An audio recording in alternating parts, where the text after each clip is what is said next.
Bom, nós estamos começando a nossa live de hoje e nós vamos, todas as quintas-feiras, nós vamos ministrar uma palavra diferenciada, um estudo, e aí vai depender daquilo que for a necessidade, direção de Deus e assim por diante, até para que a gente possa fazer uma guerra espiritual ou uma cura interior. Hoje nós vamos mais focar em guerra espiritual.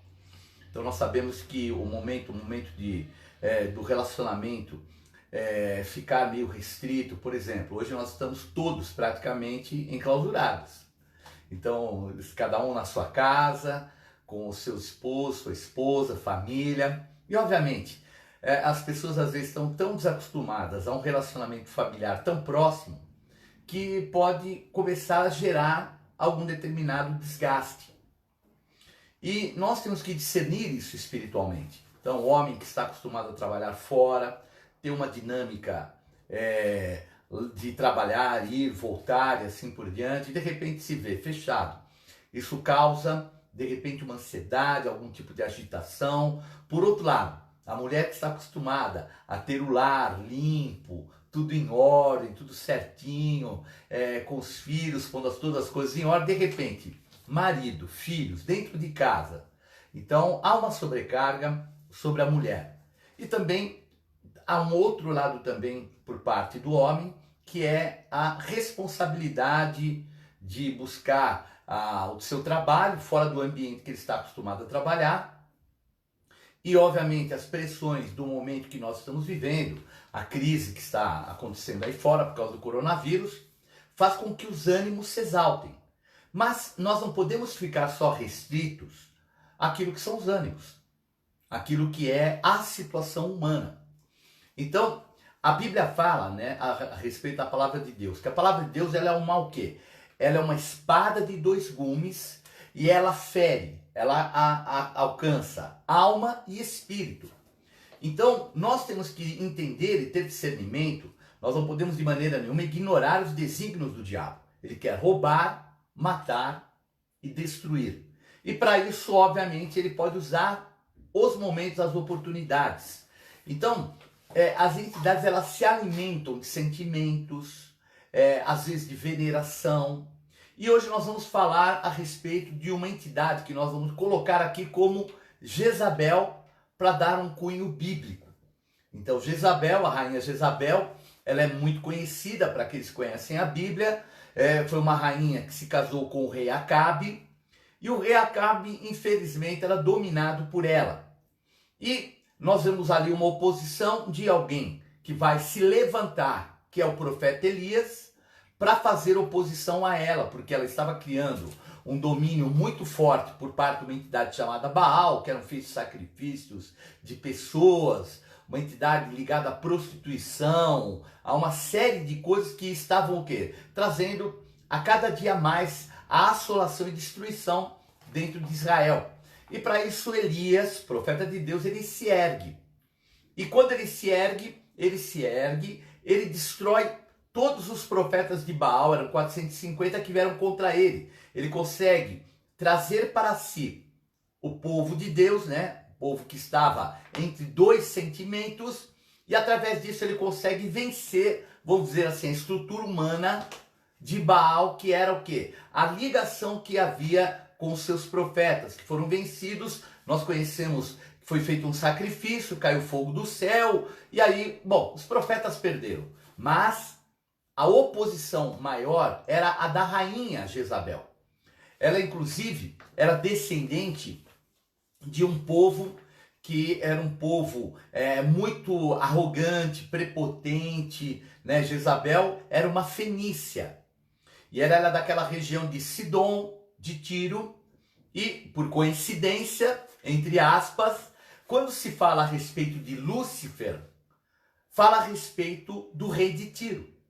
Então há uma passagem no livro de Ezequiel que fala a respeito dele, que ele era o sinete da perfeição, cheio de formosura, que ela era muito próspera e assim por diante. Tudo aquilo que a gente conhece, era um querubim, anjo poderoso, até o momento que houve nele a malignidade, ele achou que ele poderia ser, na sua arrogância, maior do que Deus, e de repente ele é precipitado e ele é um anjo caído, aliás, um querubim caído que levou um terço dos céus. Bom, essa história do inimigo é vinculada a essa região que Jezabel, vamos colocar assim, ela veio a se desenvolver.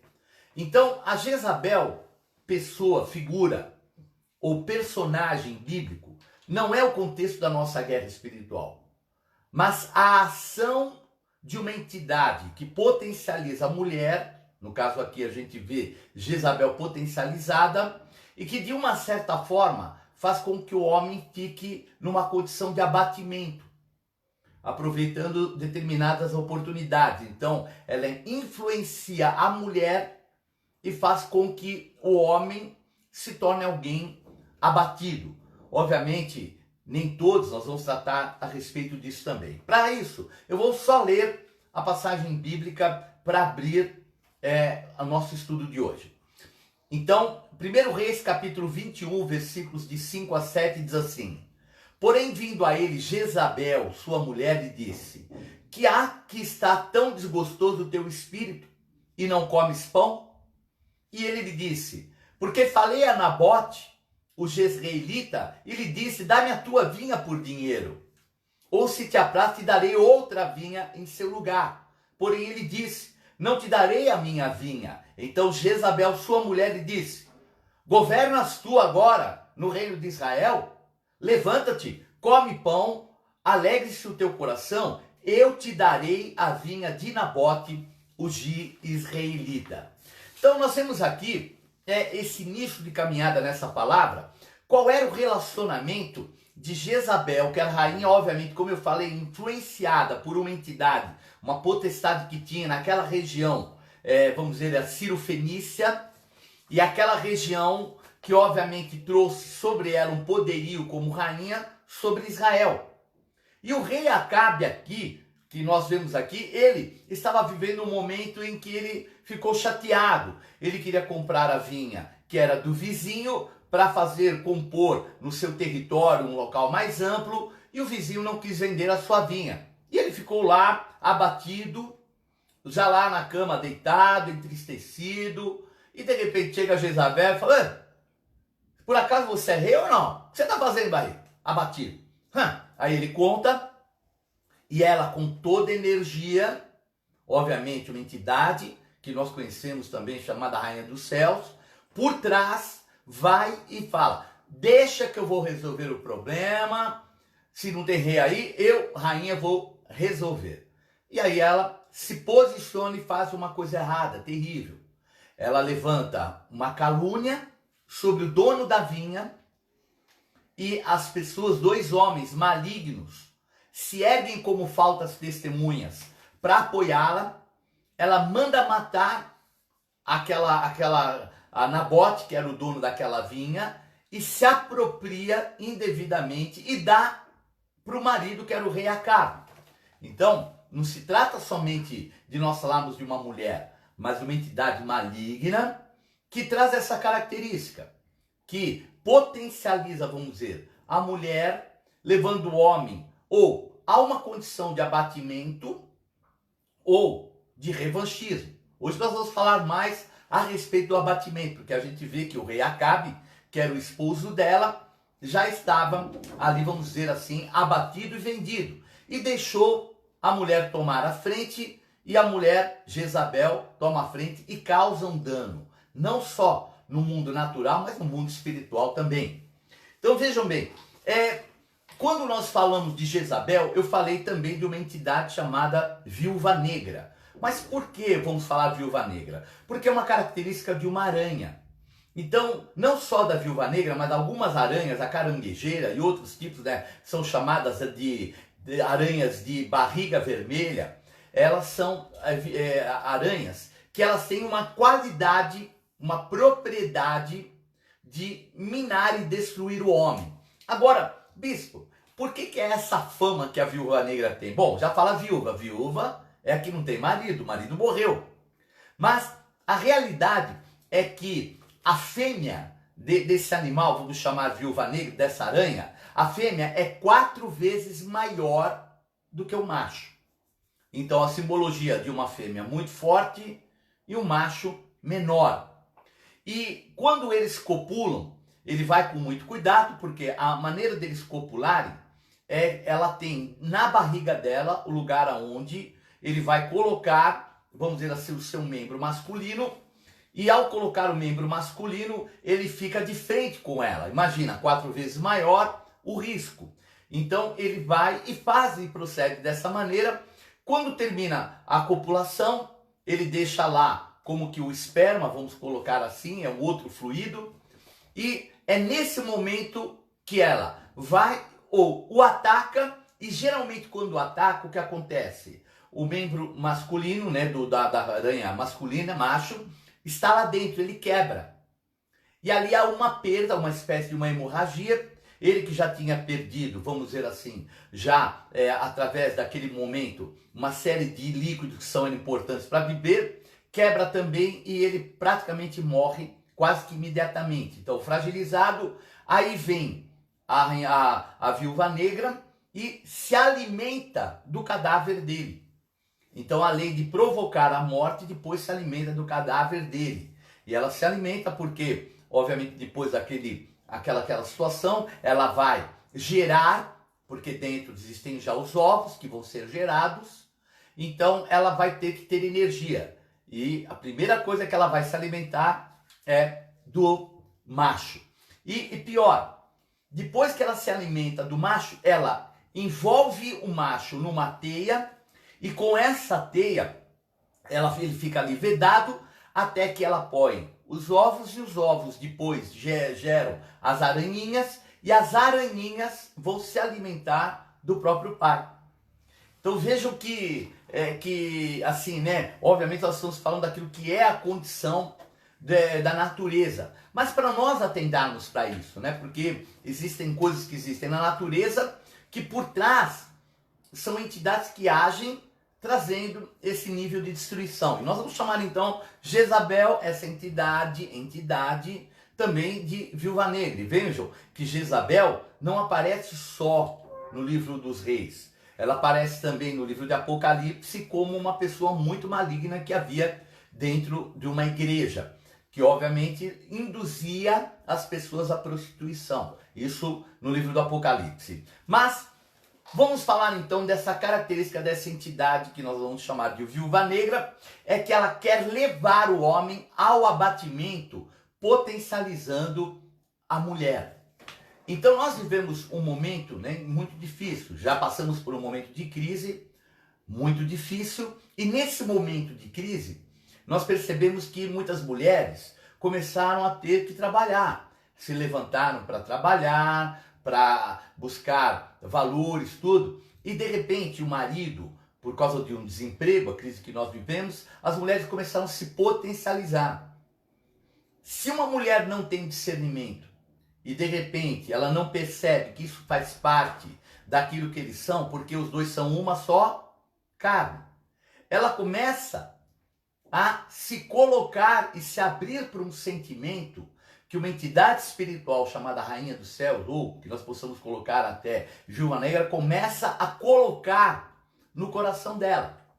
E nós vamos fazer e tratar aqui espiritualmente da simbologia entre o profeta Elias e Jezabel. Uma guerra espiritual entre o profeta Elias e Jezabel.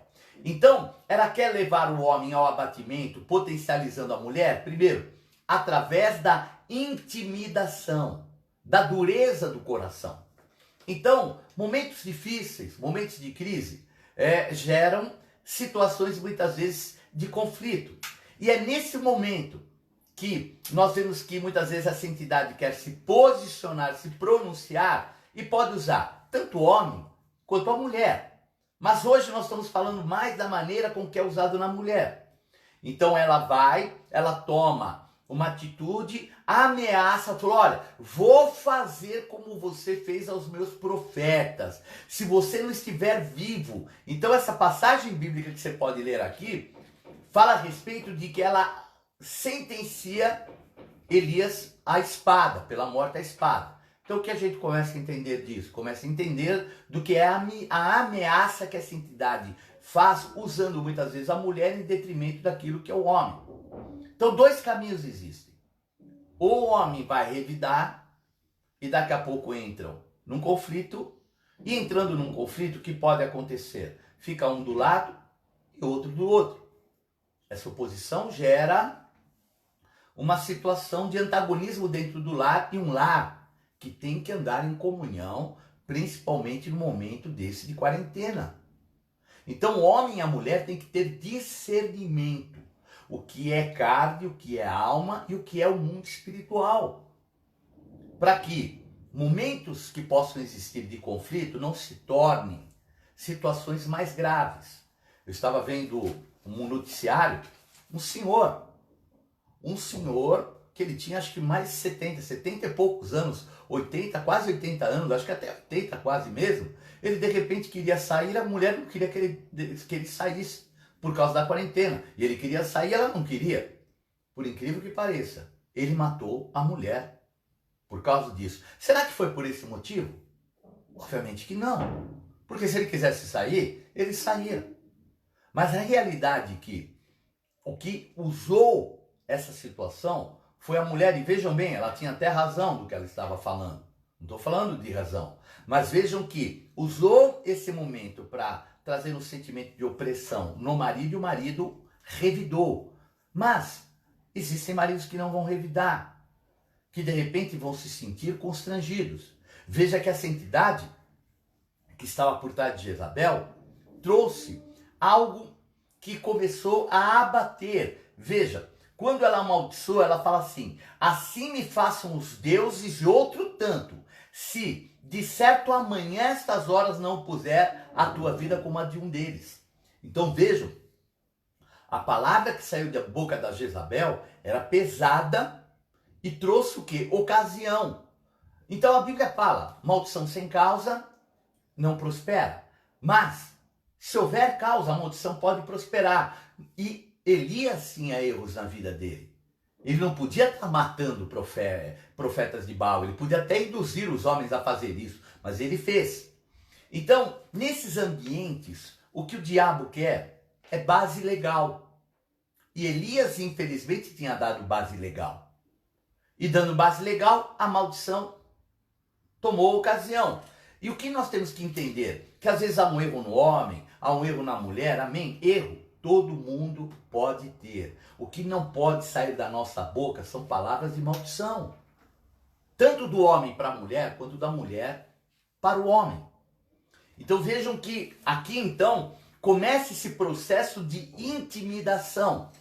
Então Elias não conseguiu reagir àquela palavra porque havia uma base legal. E às vezes o homem, dentro de um clausuro, de uma situação, faz atitudes erradas, às vezes vai para uma internet e fica vendo o que não é certo, às vezes vai para uma TV e fica assistindo o que não deveria. Abre o brecha, a entidade já começa a agir. E da mesma forma, a mulher também pega lá o Facebook, entra nisso, entra naquilo, como tem tempo, está à disposição, começa a entrar para ver esse, ver aquele, ver o amigo, ver o tio, ver o primo, e começa a ir para todo lado e de repente encontra com coisas malignas que no final induzem a um sentimento errado. Porque estão começando a trazer de volta o passado que de uma certa forma já dominou. Então essa situação começou a acontecer. Então essa entidade, em segundo lugar, ela quer levar o homem ao abatimento, potencializando a mulher, através de sentimentos de fracasso. O que ele vai fazer? Ele vai para o deserto. Então, para não entrar, talvez, e se deixou abater, se isolou, se afastou, foi para o deserto. E ali ele pede a morte. Veja, Elias era um homem forte. De repente, agora abatido. Por que está abatido? Não é por causa da sentença de Jezabel e nem por causa dela. Ele encarava até o rei Acabe. É por causa da palavra que foi ligada no mundo espiritual. Que espiritualmente fez com que essa entidade abatesse o ânimo de Elias. E Elias, abatido pela situação, abatido pelo mundo espiritual, entra num processo de deserto. ele quer um homem forte, fica embaixo de um zimbro. O zimbro é uma arvorezinha desse tamanho. E entra lá e começa a pedir a morte. Então o que está acontecendo? Depressão. Então nós temos que tomar muito cuidado. Porque a terceira coisa que ela quer fazer, essa entidade, é levar a depressão ou o homem ou a mulher. Porque de repente o homem se torna também alguém agressivo, a mulher se sente acuada e fica ali só, se fecha em si. Acuada, em depressão, chora sozinho, se isola, se afasta do homem. O que vai acontecer? Reino dividido contra si não prospera. Então nós temos que ter discernimento espiritual. Infelizmente, Elias não teve discernimento espiritual, deixou entrar um sentimento de depressão e fez com que ele não tivesse mais iniciativa. Porque, às vezes, depois de uma briga, de uma discussão, as pessoas ficam abatidas. Ouvem um mal que o outro fala. Você é um banana, você não presta para nada, ou você é um vagabundo, ou você é fofoqueira, E aí, essas palavras, no mundo espiritual ecoando, começam a trazer abatimento. E Elias agora está pedindo a morte num deserto e, pior ainda, se isolando. Porque o que o diabo quer, vocês imaginem, um ambiente onde deve ter alegria, comunhão, fica um no quarto, outro no outro. Quando alguém vem para a cozinha, o outro sai já para o quarto. Quando vai o outro para a área, o outro entra. O que é isso? E o pior, os filhos começam a fazer parte também dessa situação. Então vejam que o que Elias fez? A iniciativa dele, ele se deita ali, debaixo do zimbro, deixa o seu discípulo, que era quem? O que o auxiliava, se isola e vai para o deserto. O caminho dele era na região norte de Israel. E agora ele está indo cada vez mais para o sul, para o deserto. O que é isso? O símbolo de uma depressão, de um isolamento. E, obviamente, o aumento da frustração e da divisão. E, em terceiro lugar, aliás, em quarto lugar, quer fazer com que se isolem fechados nos seus fracassos. Amém? Como? Fazendo-se esquecer da autoridade que já exerceu um dia. Então Elias entra em todo esse processo, está deprimido, o anjo do Senhor leva para ele algo para ele comer, que é um pão, ele come o pão e volta a dormir. Aí ele de novo, o anjo vem dar mais pão para ele se alimentar, traz pão e água, para ele se alimentar no deserto. Então, sabe com o que se alimenta no deserto? É pão e água. O que é água? Água é purificação, é santidade. E nós temos que ter ambiente de santidade. Porque, eu até brinco, onde passa um boi, passa uma boiada. Onde entra um demônio, entra uma demoniada. Então nós temos que vigiar. Vigiar através das redes sociais. Vigiar através da internet. Vigiar através da TV. E vigiar através do mundo espiritual. Porque às vezes você sem perceber, nem sabe, o local onde você está tem comprometimentos. Agora, como é que pode haver uma vitória contra uma potestade num reino dividido? Se a Bíblia fala que o que concordarem, aqui é concordado nos céus. O que ligarem, aqui é ligado nos céus. Então essa entidade quer trazer isso. Divisão, abatimento, isolamento e, por fim, o sentimento de derrota. Sabe onde ele vai parar? Dentro de uma caverna. E o que é a caverna? É a fuga.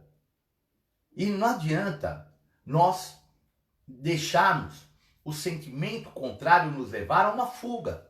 Tem como fugir? Estamos todos no mesmo local.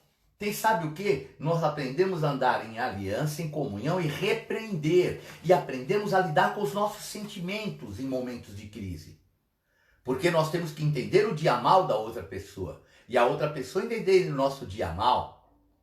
E nós, ao invés de ficarmos acumulando, porque sabe o que acontece? Muitas vezes nós ficamos acumulando lixo. A palavra que foi feita errada, a influência que o diabo trouxe, e vamos acumulando. E nós não podemos de maneira acumular desse mal. Então hoje é o dia de nós tomarmos uma posição de vitória. Ele entra na caverna e começa a reclamar, e reclamar com Deus. Então, não é o momento de você se isolar, se abater e reclamar com Deus. É o momento de você reagir espiritualmente em aliança. Então, para vencer essa potestade, nós primeiro precisamos nos alimentar do pão da vida e da água da vida. É Jesus Cristo. Então, o que é o pão da luz? Ela que é alimento para mim. Então, ao invés de você ficar lendo seriado, livro, não sei o que lá, romance, tem gente ainda lendo telenovela. Sabe o que você precisa ler? A palavra de Deus que não volta vazia. A palavra de Deus que é a arma espiritual de ataque contra as trevas. Isso é se alimentar do pão da vida, da palavra de Deus. Porque ela é o quê? Ela é verdadeira comida. E a água da vida, que é quem? É o Senhor Jesus Cristo. E o que é a água da vida? Santificação, pureza. No teu lar não tem só você. Tem o teu esposo ou a tua esposa e tem teus filhos. Então o teu proceder de santidade é muito importante. O proceder de comunhão. Veja que o anjo do Senhor trouxe pão e água, alimentou, mas a situação dele estava tão severa que teve que trazer mais uma vez. E com aquele pão e aquela água, ele caminhou 40 dias e 40 noites no deserto. Então, o que é a palavra de Deus? É aquilo que vai nos garantir na quarentena. 40 dias, 40 noites, que ele precisava se alimentar da palavra de Deus e andar em santidade, em purificação.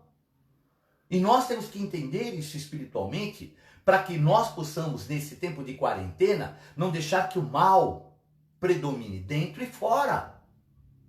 Por isso, em nome de Jesus, se alimente da palavra de Deus e de santidade. Vigie naquilo que você está fazendo. Não deixe o teu coração levar adiante aquilo que é maligno. E eu venço essa potestade, em segundo lugar, andando na direção do meu envio, o meu caminho diante da crise. Então nós todos temos o envio. Bispo, mas veja, agora como é que eu tenho um caminho? Agora eu estou dentro de casa. Espera um pouco, nós somos a igreja de Cristo. A igreja não é somente um prédio. A igreja somos nós, o corpo de Cristo. E nós temos que estar o quê? Em aliança, concordância. Veja que quando ele vai até a caverna, Deus fala para ele, sai da caverna. E quando ele sai da caverna, Elias, é que Deus trata com ele. E fala para ele, volta ao teu caminho. E qual era o caminho? Ele tinha que estar lá na região norte, era Síria, Damasco. Estava fazendo o que no deserto? Então, em espírito, você vai voltar ao teu caminho. Vai voltar a caminhar, a lutar e entender. A tua luta não é contra a carne e contra a sangue. A tua luta é contra potestades, principados, poderes das trevas nas regiões celestiais. Então o jejum, a oração, a santificação, a unidade, a comunhão, valores indispensáveis para a tua vitória. Amém? E então, o que era voltar àquela região? Foi o que Deus falou. Volta ao teu caminho. Unge Eliseu como profeta no teu lugar. Unge Jeú, o capitão Jeú, como rei sobre Israel. E unge Azael, que era rei sírio, no lugar de Ben-Hadad, que era o rei do inimigo, que era alguém maligno.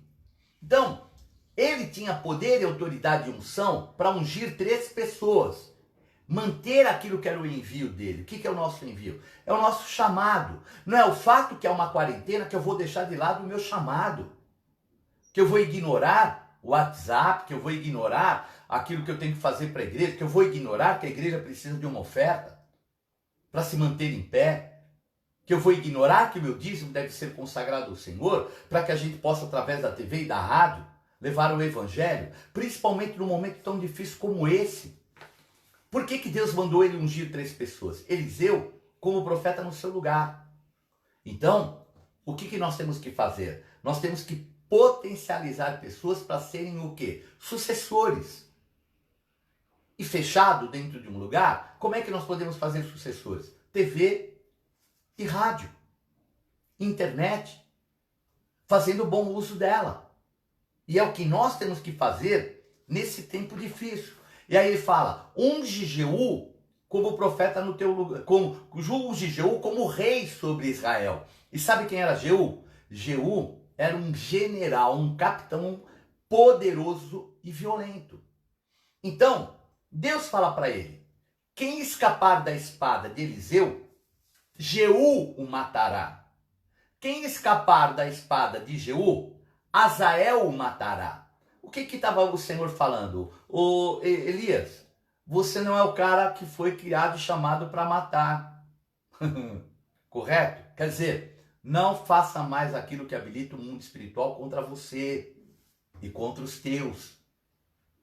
Então, se tiver que Eliseu matar, vai matar. Jeú vai matar ou Azael vai matar. Bom, Eliseu se transformou num grande profeta. Ao invés de matar, ele salvou vidas. Agora, Jeú destruiu o culto a Baal, o altar de Baal e toda a malignidade de prostituição, de roubo, de morte que existia. Foi Jeú quem deu o fim. E Azael ajudou e apoiou Elias naquilo, e até Eliseu, naquilo que era necessário. Então é na nossa comunhão que Deus vai abençoar e honrar a nossa vida, amém? E em quarto lugar, nós temos que vencer essa... Ele termina um vírus. Agora, vão ajudar o vírus brigando? Discutindo? Vamos trazer divisão? Não. Vamos nos aliançar.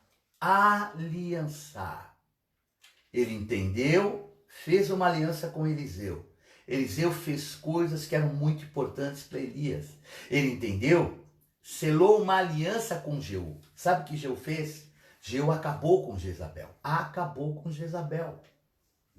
E ele fez uma aliança com Azael. E sabe o que Azael fez? Azael trouxe provisão de fora. A crise estava dentro. Deus preparou um governador, um governante, um rei de fora para trazer provisão. Para Eliseu, que era o discípulo de Elias, só para Eliseu, vieram 40 camelos do que havia de melhor em riquezas, comida. Então, quando nós nos unimos em aliança, Deus envia toda a provisão necessária. Então é muito importante a gente ter essa habilitação, como eu falei. Em parte conhecemos e em parte profetizamos. Então não adianta só você se conscientizar agora e andar em aliança. Nós vamos orar, nós vamos quebrar essa malignidade. Mas você tem que ser participante, porque há um envio sobre a tua vida. Elias entendeu que ele não tinha que ficar no deserto, ele tinha que ir para o lugar do seu chamado. E você vai para o lugar do chamado, sendo o provedor da obra de Deus, levando a palavra do Senhor, promovendo tudo que é necessário, principalmente abençoando a tua casa, teu esposo, a tua irmã, a tua mãe, o teu pai. Não entre nesse espírito de divisão. Então eu queria que você repetisse comigo agora.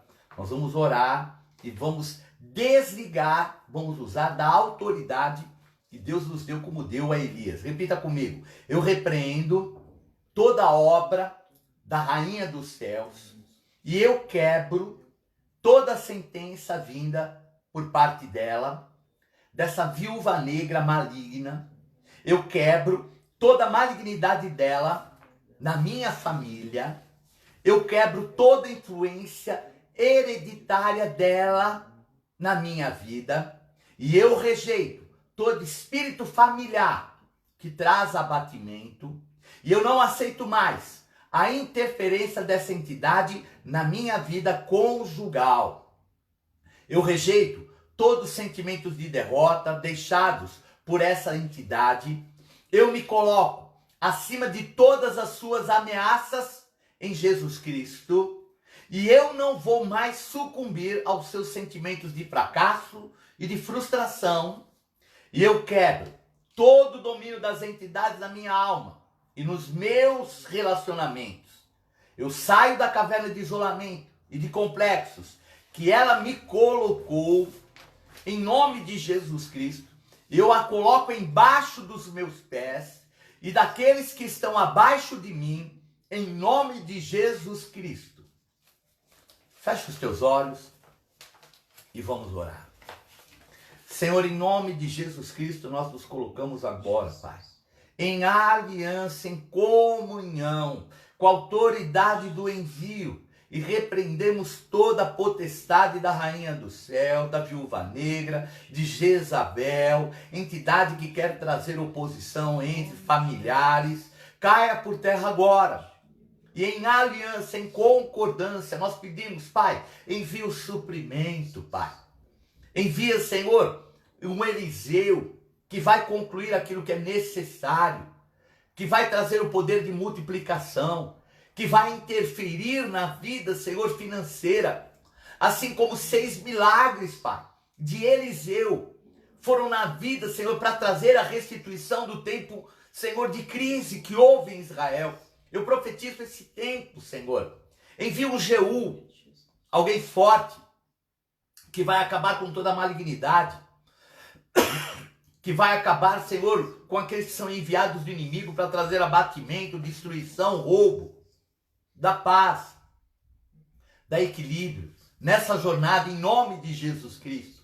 E envia também, Senhor, de fora um estrangeiro ou alguém, Pai, forte, poderoso, como foi Azael, que vai trazer um suprimento transbordante, que não falte coisa pequena nem grande, Senhor. Abençoa os lares. Eu, Senhor, com a autoridade que nos foi dada da tua igreja, com o manto, Senhor, de autoridade que está sobre nós, eu declaro os teus pecados perdoados. Declaro, Senhor, que essa entidade não terá mais alcance sobre ninguém no nosso lar. E em nome de Jesus Cristo, será repreendida toda a obra da rainha do céu, da viúva negra, de Jezabel, em nome de Jesus Cristo. Amém. Amém. Glória a Deus. Antes de você desligar, não se esqueça. Nós temos que manter o nosso chamado, o nosso envio. E o teu é ser um provedor da obra.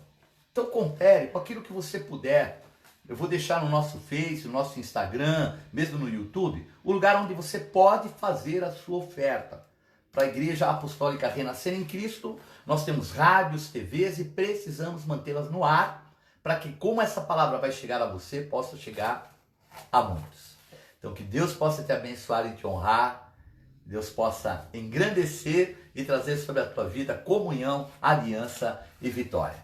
Deus abençoe, muito obrigado.